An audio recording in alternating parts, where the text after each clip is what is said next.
ఓ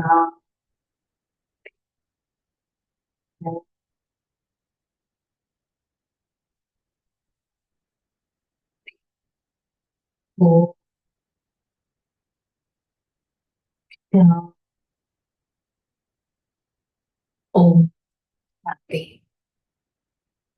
నేను ఆత్మ శ్రేష్టాతి శ్రేష్టమైన వారిని విశ్వ రాజ్యాధికారి ఆత్మను ఉన్నతమైన స్థితిని అనుభవం చేసుకునే సుఖ స్వరూప ఆత్మను నేను ఆత్మ ఈ క్షణం నా ప్రియాతి ప్రియమైన పరం ఆత్మ పరం శిక్షకుడు వారి సమ్ముఖంలో ఈ జ్ఞాన మురళిని వింటున్నట్టు అనుభవం చేసుకుంటాను. ఓం శాంతి. అవ్యక్త భాగవత మురళి మొన్న సీజన్ మురళి డేట్ 15/11/2009. ఇది మనం 31st అక్టోబర్ రోజు రివైజ్ చేసుకున్నాం. హెడ్డింగ్ స్వయం పాలన ఫలితాలను తనిఖీ చేయండి మరియు మిమ్మల్ని మీరు మార్చుకోండి మరియు శాశ్వత రాజ్యానికి అర్హులుగా మారండి. స్వయం పాలనా ఫలితాలను తనిఖీ చేయండి అంటే ఏంటో మనం మురళిలో చూద్దాం. మిమ్మల్ని మీరు మార్చుకోండి, శాశ్వత రాజ్యానికి అర్హులుగా ఎలా అవ్వాలి అని కూడా తెలుసుకుందాం. ఈరోజు తండ్రి ప్రియమైన వాడు తన ప్రియమైన పిల్లల్ని కలవడానికి వచ్చాడు. అవ్యక్త మురళి కదా, పరమాత్మ తన ప్రియమైన పిల్లల్ని కలవడానికి వచ్చారు. మీరు ఎందుకు ప్రేమించబడ్డారు? మీలో ప్రతి ఒక్కరూ ఒక బిడ్డ 3 సింహాసనాలకు యజమాని అని మీకు తెలుసా? ఒక్కొక్క పిల్లవాడు, పరమాత్మ యొక్క ఒక్కొక్క పిల్లవాడు 3 సింహాసనాలకు యజమాని. ఏంటది? ఒకటి పాలనా సింహాసనం, పరమాత్మ ద్వారా పాలనా సింహాసనం. రెండవది బాప్దాదా హృదయ సింహాసనం, భగవంతుడి హృదయ సింహాసనం. మూడవది భవిష్యత్తు సింహాసనం, రాజ్య సింహాసనం. పాలనా సింహాసనం, హృదయ సింహాసనం, భవిష్యత్తు సింహాసనం. మరి ఈ 3 సింహాసనాలకి మీరు అర్హులు. మీరు ఇక్కడ మీ భవిష్యత్తు సింహాసనం కోసం సాధన చేస్తున్నారు. ఫ్యూచర్ కోసం మీరు సాధన చేస్తున్నారు. మీరు ఇప్పుడే భవిష్యత్తు కోసం సిద్ధం చేస్తున్నారు మరియు ప్రయత్నిస్తున్నారు. మీరు ఇప్పుడు చేసే ప్రయత్నం మీకు అనేక జీవితాల పాటు రాజ్య అదృష్టాన్ని ఇస్తుంది. ఇప్పుడు చేసే ప్రయత్నం అనేక జన్మలు మీకు అదృష్టాన్ని తీసుకొస్తుంది.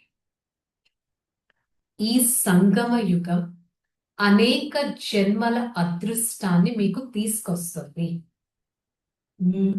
మరి ప్రస్తుతం మీరు మీ రాజ్య విధి యొక్క సంస్కారాలను పొందుతున్నారు.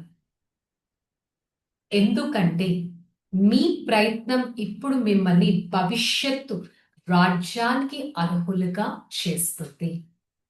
అందుకే కదా ఆ సంస్కారాలు ఈ ఆత్మలో పెట్టుకోవడానికి మీరు ప్రయత్నం చేస్తున్నారు.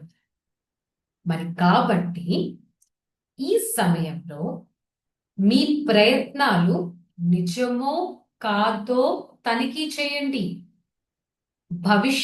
నా భవిష్యత్తును ఫ్రూట్ఫుల్ గా చేసుకోవడానికి నా ప్రయత్నం ఎంత సక్సెస్ఫుల్ గా చేస్తున్నానా చెయ్యట్లేదా మీకు మీరు తనిఖీ చెకింగ్ చేసుకోండి. భవిష్యత్తులో ఒక్క రాజ్యం ఉన్నట్లే మీ మనసులో ఒక్క రాజ్యం ప్రబలంగా ఉందో లేదో తనిఖీ చేసుకోండి. ఒక్క పరమాత్మ పాలన అనే ఒక్క రాజ్యమే మనసులో ఉందా? ఇంకేవైనా రాజ్యాలు, జాబ్, ఫ్యామిలీ, రెస్పాన్సిబిలిటీస్, ఇతరుల గురించి చింతన, ఇంకేవైనా రాజ్యాలు మీ మనసులో నడుస్తున్నాయా? మీ ప్రయత్నాలలో ఒక్క రాజ్యం ఉందా? లేదా ఆ రాజ్యంలో మాయ అడ్డంకులను సృష్టిస్తూ ఉందా? మాయ ప్రభావం కేవలం ఒక్క రాజ్యం కాదు, 2 రాజ్యాల ద్వారా వర్గీకరింపబడుతుంది. అంటే ఏంటి 2 రాజ్యాలు? ప్రజెంట్ మరియు ఫ్యూచర్. రెండింటిని మాయ డిస్టర్బ్ చేయడం చేస్తుంది. అంటే ఇప్పుడు పరమాత్మ పాలన అనే రాజ్యంలో డిస్టర్బెన్స్ వస్తుంది. ఈ డిస్టర్బెన్స్ ఫ్యూచర్, మన ఫ్యూచర్ ని బ్రైట్ఫుల్ గా చేసుకోవడం, ఆ రాజ్యంలో కూడా డిస్టర్బెన్స్ తీసుకొస్తుంది.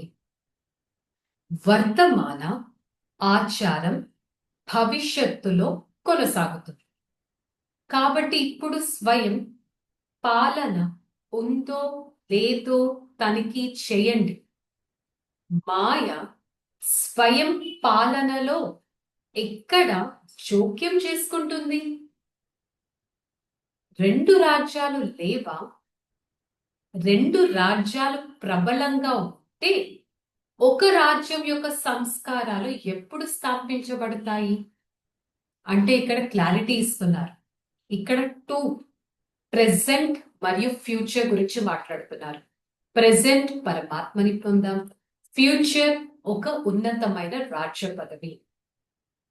మాయ అంటే మనలో ఉన్న నెగిటివిటీ కానీ వికారాలు కానీ ప్రెసెంట్ మరియు ఫ్యూచర్ ని దెబ్బ కొడుతుందా, ఇన్ఫ్లుయెన్స్ చేస్తుందా? ఒక రాజ్యం పైన ఇన్ఫ్లుయెన్స్ చేస్తుందా?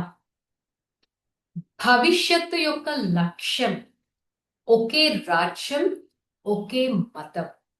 సత్యుగంలో ఒకటే రాజ్యం ఉంటుంది కదా, అది ఏ మతం? మీ ప్రత్యేక నమ్మకం ఏంటి? పూర్తి స్వచ్ఛత, స్వచ్ఛత, కంప్లీట్ ప్యూరిటీ అనే మతం ఆ కొత్త రాజ్యంలో ఉంటుంది. కాబట్టి ఒకే మతం ఉందా లేదా అని తనిఖీ చేయండి. సో మళ్ళీ చెక్ చేసుకోండి. భవిష్యత్తులో ఒక మతం ఉంటుంది. ఏంటా మతం? Complete purity. సో ఇప్పుడు ఆ ఒకటే మతం మీలో ఉందా, లేక ఇంప్యూరిటీ అనే ఇంకొక మతం ఉందా చెక్ చేసుకోండి. మరొక మతం అశుద్ధతకు ఆటంకం కలిగిస్తూ ఉంటుంది. అలాగే శాంతి భద్రతలు ఒక్కరికే చెందుతాయా లేదా మాయ కూడా జోక్యం చేసుకుంటుందా? చెక్ చేసుకోండి. మాయ జోక్యం చేసుకుంటుందా మీ డే టు డే లైఫ్ లో? చెక్ చేసుకోండి. శాంతి భద్రతలు ఒకరికే చెందుతాయా లేక మాయ కూడా జోక్యం చేసుకుంటుందా? ఒకరి రాజ్యం సుజావుగా నడుస్తుందా? ఒక రాజ్యంలో ఆనందం మరియు శాంతి ఎల్లప్పుడూ సహజమే అనేది నిజం. ఒకటే రాజ్యం ఉంటే ఆనందం, శాంతి చాలా ఈజీగా వస్తాయని మనకి తెలుసు. కాబట్టి ఇప్పుడు చూడండి, మీ రాజ్యంలో ఎప్పుడు ఆనందం మరియు శాంతి సదా ఉంటుందా? సో ఒక్కసారి మన లైఫ్ ని చెక్ చేసుకుందాం. మన లైఫ్ లో ఆనందం, హ్యాపీనెస్, శాంతి, పీస్ఫుల్నెస్ సహజంగా మరియు ఎప్పటికీ ఉంటున్నాయా లేక డిస్టర్బ్ అవుతుందా? మాయ స్వయం పాలనలో జోక్యం చేసుకోవడం ద్వారా అశాంతి వ్యాప్తి చేయిస్తుందా? స్వయం నన్ను నేను నడిపించుకోవడంలో మాయ డిస్టర్బెన్స్ చేసేసి మాయ డిస్టర్బెన్స్ తో పీస్లెస్ లైఫ్ అనేది నేనేమన్నా ఎక్స్పీరియన్స్ చేస్తున్నానా? ఆనందం, శాంతి.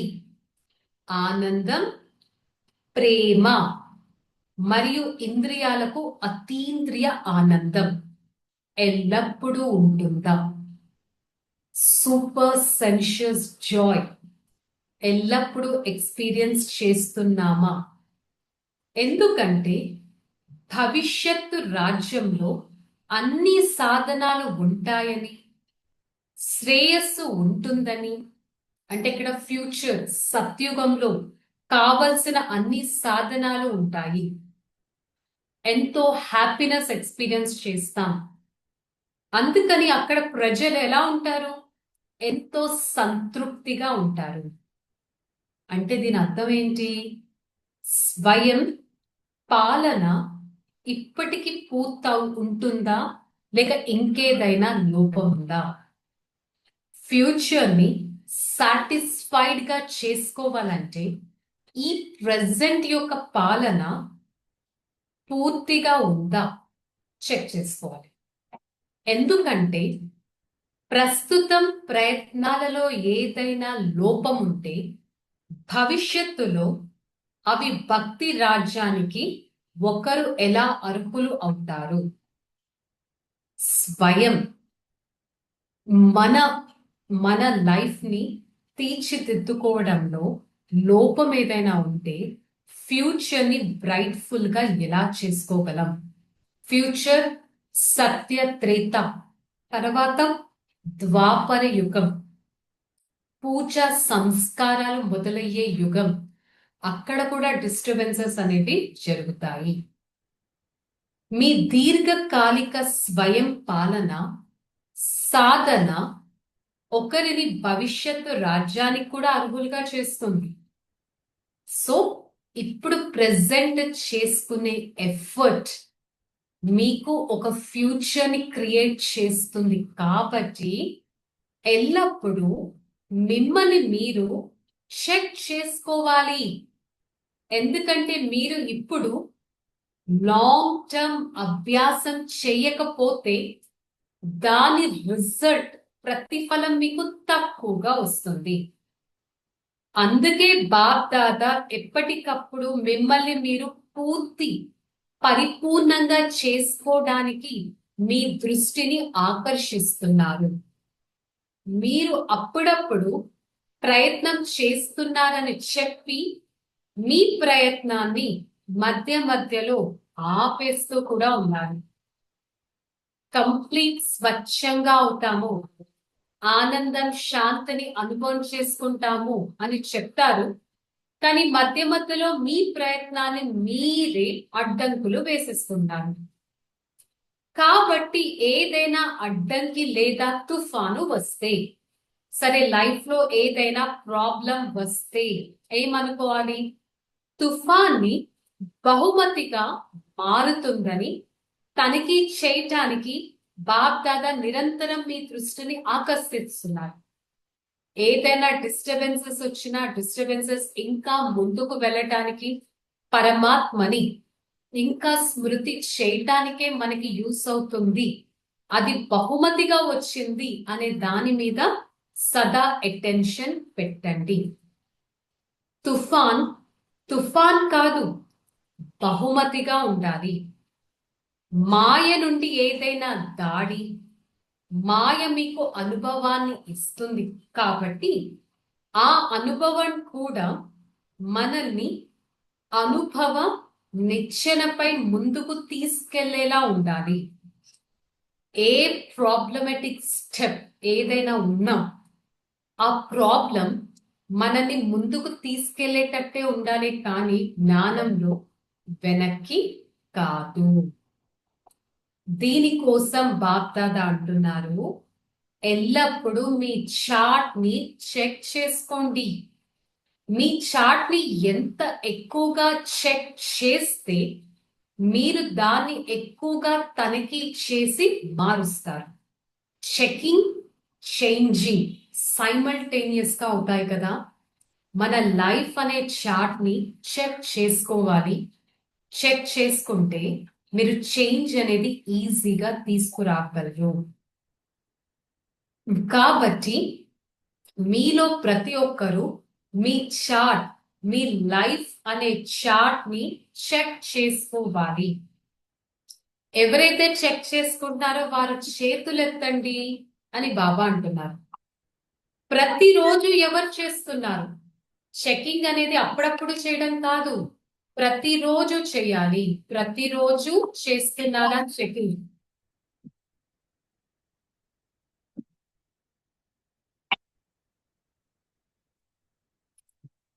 సో ప్రతిరోజు మన ఈ లైఫ్ అనే చార్ట్ ని చెక్ చేస్తున్నామా? ఏం చెక్ చేయాలి? నేను ప్రెసెంట్ లో ఉంటున్నానా? నా ఫ్యూచర్ ని బ్యూటిఫుల్ గా చేసుకుంటానా? శాంతిగా, ఆనందంగా, శ్రేష్టంగా ఉండగలుగుతున్నానా? నా ఫ్యూచర్ ని ఎంత బాగా తయారు చేసుకుంటాను? సక్సెస్ఫుల్ లైఫ్ ని మెయింటైన్ చేస్తున్నానా? సో మీ చార్ట్ చెక్ చేసుకోండి. మీరు కూడా సమయాన్ని గమనిస్తున్నారు. ప్రజలు మనసులలో చింతలు పెరుగుతూ ఉన్నాయి, ప్రాబ్లమ్స్ పెరుగుతూ ఉన్నాయి, కానీ మీ మనసులో చింతలు లేవు. కానీ మీరు దేవుని గురించి ఆలోచిస్తున్నారు. భగవంతుని గురించి ఆలోచించడం వల్ల మీరు ఎల్లప్పుడూ సాధనాలని మీరు వినయపూర్వకమైన వారిగా తెలుసుకొని వాటిని ఉపయోగించగలుగుతున్నారు. సో ప్రజల్లో చింత పెరుగుతున్నా మీరు సాధనాలను రైట్ వేలో ఉపయోగిస్తున్నారు, పరమాత్మ స్మృతితో ఉపయోగిస్తున్నారు. కాబట్టి దాని ఫలితం మీకు కంప్లీట్ గా వస్తుంది.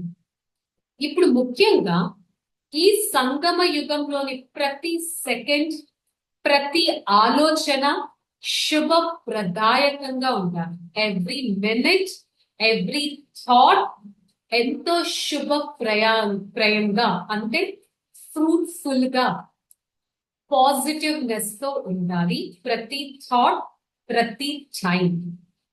ఈ సమయం యొక్క ప్రాముఖ్యతను తెలుసుకోండి, వాల్యూ ఆఫ్ టైం ని తెలుసుకోండి. కేవలం ఒక్క సెకండ్ కాదు, ప్రతి సెకండ్ దాని విలువ, దాని ప్రాముఖ్యతను తెలుసుకోండి. కొన్నిసార్లు పిల్లలు ఒక ఆలోచన వచ్చింది కానీ 2 లేదా 4 సెకండ్లు మాత్రమే ఉంటుంది అని చెప్తారు, ఎక్స్క్యూజెస్ చెప్తారు. ఒక నెగిటివ్ థాట్ వచ్చింది కానీ ఎక్కువ టైం లేదు, కొన్ని సెకండ్సే వచ్చింది అని అంటారు. కానీ సంగమ యుగ విలువ మీకు తెలుసు కదా. ఒక్క సెకండ్ ఇస్ ఈక్వల్ టు ఎంత? ఒక్క గంట. సంగమ యుగంలో 1 second is equal to 1 hour. ఈ సమయం యొక్క విలువ ఇది ఎందుకంటే మీ చివరి పరీక్ష ఎప్పుడైతే అకస్మాత్తుగా జరుగుతుంది అని బాగా చెప్తున్నారు. ఎందుకు కాన్ఫ్లుయెన్స్ ఏజ్, ఈ సంగమ యుగం అంత ఇంపార్టెంట్? అకస్మాత్తుగా ఏదైనా జరగచ్చు. బాప్ దాదా కూడా మీకు చెప్పారు. కాబట్టి ఈ సమయంలో శ్రద్ధను పూర్తిగా, పరిపూర్ణంగా మార్చాలి.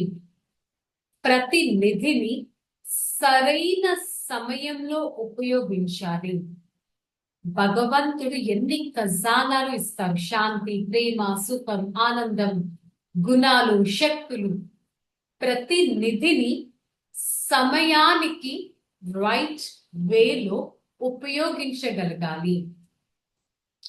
మరి ఏ సమయంలో ఉపయోగించుకుంటున్నారు? మీరు సమీకరణ శక్తి ఆదేశిస్తారు మరియు సమయం సమీకరణ శక్తిని ఉపయోగిస్తారు. ఒక యజమాని తన నిధులను, తన దగ్గర ఉన్న ట్రెజర్స్ ని సరైన సమయంలో ఉపయోగించగలగాలి. కాబట్టి ఇప్పుడు ప్రతి ఒక్కరూ తమ పైన తాము శ్రద్ధను ఉంచండి. ప్రతి ఒక్కరిలో ఉన్న ఆనంద నిధి, హ్యాపీనెస్ అనే ట్రెజర్ ఎల్లప్పుడూ వారి ముఖంలో, వారి ప్రవర్తనలో కనిపించాలి. హ్యాపీనెస్ అనేది వారి ఫేస్, వారి బిహేవియర్ లో కనిపించాలి. ఆనందం అనేది అవినాశి తండ్రి ఇచ్చిన బహుమతి కాబట్టి ఆనందం గురించి సదా మీరు గుర్తు పెట్టుకోవాలి. హ్యాపీనెస్ అనేది ఇంపెరిషబుల్, అది ఎప్పుడు మన నుంచి మాయం అవ్వదు, అవినాశిగా ఉంది. ఆనందం వంటి పోషణ, న్యూట్రిషన్ ఇంకొకటి లేదు అంటారు. ఆనందం వంటి నిధి లేదు అంటారు. కాబట్టి తనలో ఎల్లప్పుడూ ఆనందం ఉన్న వ్యక్తి ఎలా తెలుస్తుంది నాలో హ్యాపీనెస్ ఉందా లేదా? ఎలా తెలుస్తుంది? కళ్ళలో, ముఖంలో, ప్రవర్తనలో ఈజీగా తెలుస్తుంది ఆనందం ఉందా లేదా. ఎల్లప్పుడూ సంతోషంగా ఉండడం మరియు ఎల్లప్పుడూ ఆనందాన్ని పంచుకోవడం. ఎందుకంటే ఆనందం పంచుకోవడం వల్ల మీలో ఆనందం ఎంతో పెరుగుతుంది. మరియు మీరు ఇతరులకి ఎంత ఇస్తే మీరంత హ్యాపీగా ఉంటారు. మరియు పంచుకున్నప్పుడు ఏదైతే నిధి మామూలుగా తగ్గుతుంది, మన దగ్గర ఉన్నది ఏదైనా వేరే వాళ్ళకి ఇస్తే తగ్గుతుంది, కానీ మీరు ఆనందం అనే నిధిని ఎంత ఇస్తే మీ దగ్గర హ్యాపీనెస్ అంత పెరుగుతుంది. సో ఏం చేయాలి? చెక్ చేసుకోండి. ఆనందం అనే నిధి ఎల్లప్పుడూ చెక్కు చెదరకుండా ఉందా? హ్యాపీనెస్ సదా ఉంటుందా? హ్యాపీనెస్ మాయమవటం లేదు కదా? హ్యాపీనెస్ ఇతరులకి ఇస్తున్నామా? హ్యాపీనెస్ మన ఫేస్, మన ఐస్, మన బిహేవియర్ లో కనిపిస్తుందా? సో బాగ్దాదా ఇప్పుడు ఇదే చెప్తున్నారు. ఉత్సాహంగా వారు ఆత్మలకు తండ్రి సందేశాన్ని అందించారు. ప్రతి ఒక్కరూ వారి స్వంత ఆనందంతో ఆ కార్యం కోసం ఒక కార్యక్రమాన్ని నిర్వర్తించారు. వారు ప్రతి చోట ఒక కార్యక్రమాన్ని నిర్వహించారు, కానీ 1000 రెట్లు ఫలితాన్ని పొందుతారు. ఇప్పుడు చేసేదానికి 1000 folds రిజల్ట్ అనేది పొందుతుంది. బాబ్ దాదాపు ఈ ఆలోచన వచ్చింది. కాలం గడిచే కొద్దీ పరిస్థితులు చాలా డెలికేట్ గా, సున్నితంగా మారుతాయి. కాబట్టి ఇది ఒక్క గ్రామమైనా లేదా ఒక మూల అయినా ఏం తెలియచేయాలి? మా తండ్రి వచ్చారు అని మీరు మాకు సందేశం ఎందుకు ఇవ్వలేదు అని ఎవ్వరు మీకు కంప్లైంట్ చేయకూడదు. అలాంటి స్థితికి రాకండి. కాబట్టి బాగ్దాదా అందరూ పనిచేసిన ఉత్సాహం మరియు ఉత్సాహంతో సంతోషించారు. అందరూ ఎంతో ఉత్సాహంతో పనిచేస్తున్నారు. దానికి బాగ్దాదా కూడా సంతోషించారు. సో భగవంతుడి చేసే ఈ కార్యంలో ఎలాంటి సాకులు, ఎక్స్క్యూజెస్ చెప్పకుండా సదా పరమాత్మను ప్రత్యక్షం చేయగలగాలి. ఈ విధంగా బాబా ఏ పిల్లలైతే సదా సంతోషంగా ఉంటారు, పరమాత్మని ప్రత్యక్షం చేసే సేవను చేస్తారు, సంతోషాన్ని ఇతరులకి పంచుతారు, ఈ ప్రెజెంట్ సమయాన్ని ఫ్రూట్ఫుల్ గా చేసుకుంటారు, భవిష్యత్తు సింహాసనాన్ని చక్కగా తయారు చేసుకుంటారు. అలాంటి పిల్లలకి పరమాత్మ ప్రియ స్మృతులు మరియు నమస్తే చెప్తున్నారు.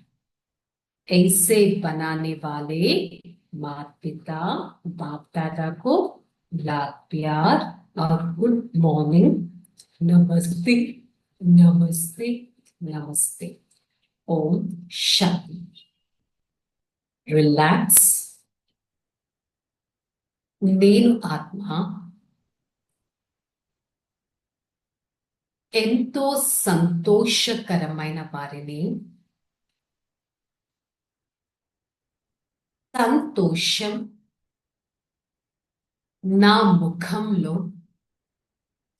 ఒక మెరుపుగా కనిపిస్తుంది.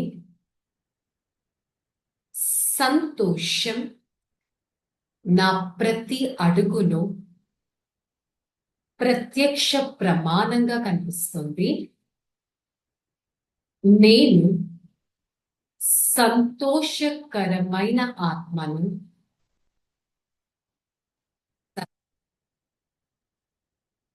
పరమాత్మ సర్వశక్తివంతుడు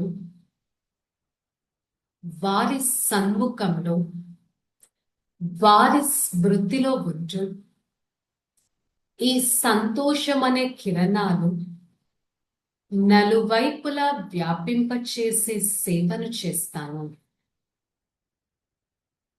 నేను ఆత్మ సర్వంశ త్యాగిని. నేను ఆత్మ ఈ సమయం పైన అటెన్షన్ పెడుతూ ప్రతి సమయాన్ని జాగ్రత్తగా మలుచుకుంటాను. బాబా, మీకు ఎంతో ధన్యవాదాలు. నా ఈ జీవితాన్ని ఇంత ఆనందమయంగా మీరు తయారు చేస్తున్నారు. సదా పరమాత్మ శక్తులను నా ఈ జీవితంలో ప్రతి అడుగులో ఉపయోగిస్తూ ఆనందమయమైన ఆత్మగా, శ్రేష్టమయమైన ఆత్మగా, సేవాదారి ఆత్మగా ఉన్నట్టు అనుభవం చేసుకుంటాను. ఓం శాంతి శాంతి శాంతి. మీరు ఆత్మ పరమాత్మ శక్తులను, ఆనందాన్ని ఈ శరీరంలో ప్రతి అవయవానికి పంపిస్తూ ఈ జీవితాన్ని